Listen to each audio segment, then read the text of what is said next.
Andy and I met in my hometown of Cincinnati. We got married in Pebble Beach. It was just a few months before we found out that we were expecting. I think he looks like me. Steph and I just embraced and cried, and we just were overjoyed that we were going to be parents. It was a vision that we had for our family. I just felt ready to be a mom.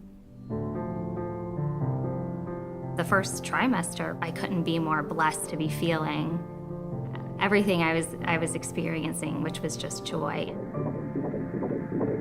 The 12-week ultrasound was an important one. We knew that it would mean doing an anatomy scan of the baby.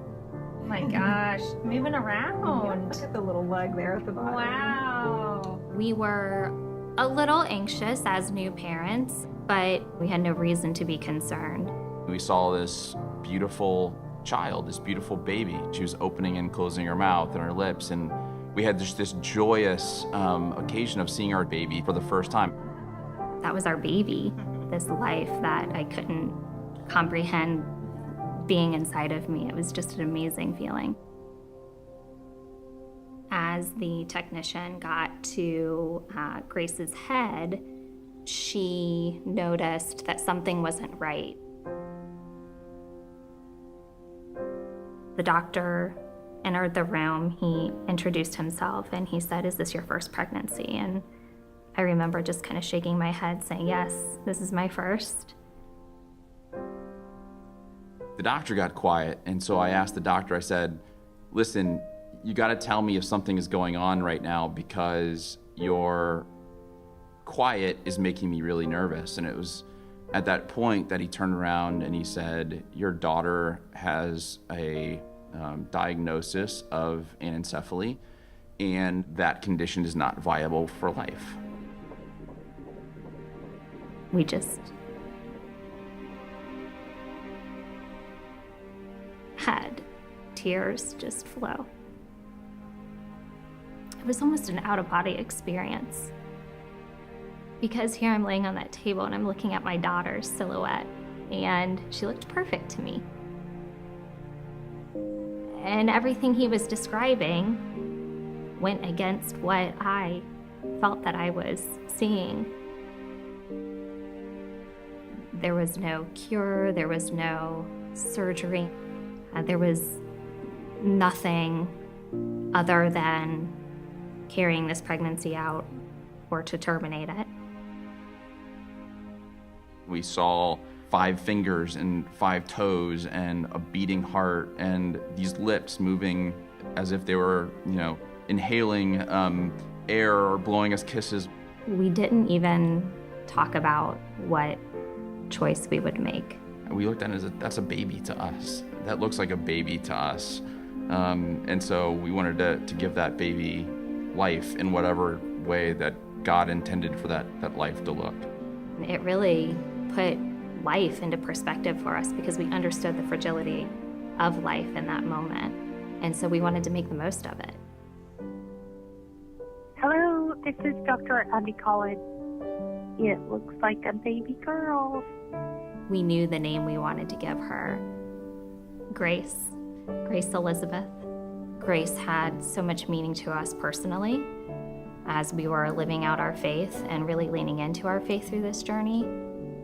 We're at the park. We really wanted to be intentional about the memories we made with her. My hands were on Steph's belly constantly. She would kick and I would push back, and she would kick again, I'd push back on her little feet. It's the only time we were gonna be able to play with her.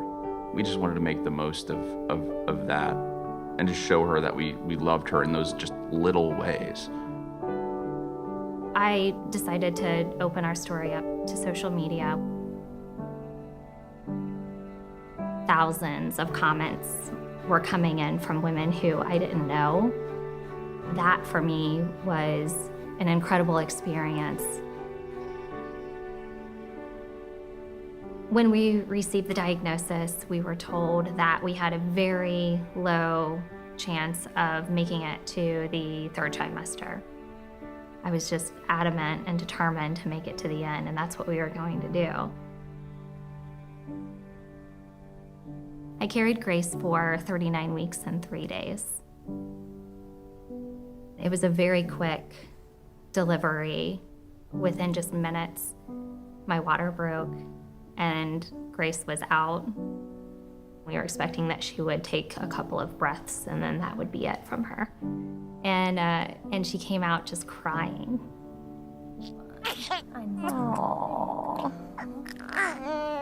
Oh, I know, girlie.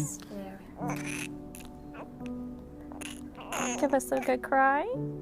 You know, not knowing that she was gonna make it out alive, that was the most beautiful sound we had ever heard. And it was an answered prayer just to hear her voice. I'll never forget her voice.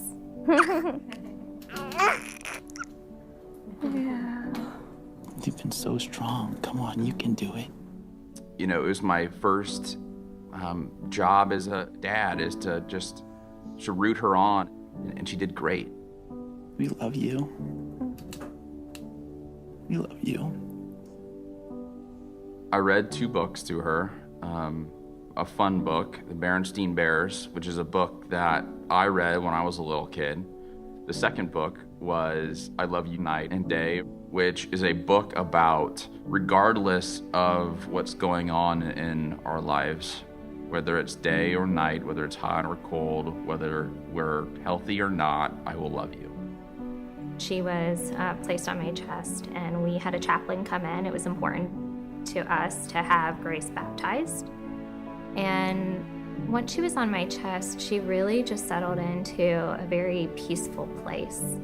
And I had my arms wrapped around her and I grabbed her little hand and she squeezed my thumb.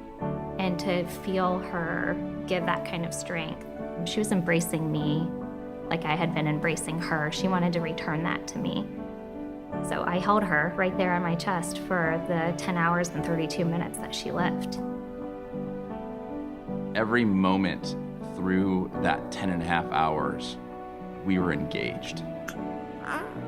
We were engaged in her breath. We were engaged with each other. We never lost track of that moment. And it was a joyful time to be able to experience her life. There was no shortage of love in the room. We know for certain that she felt loved.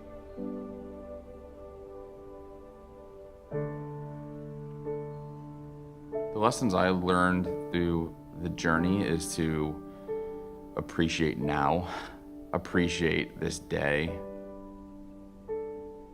People seem to think that we were really strong, brave people, courageous for choosing to live out this journey. And I certainly didn't feel strong in the moment. I didn't feel brave. I just felt like I was a mother loving her daughter. I'm a better husband. I don't take loved ones for granted. Her life is truly special.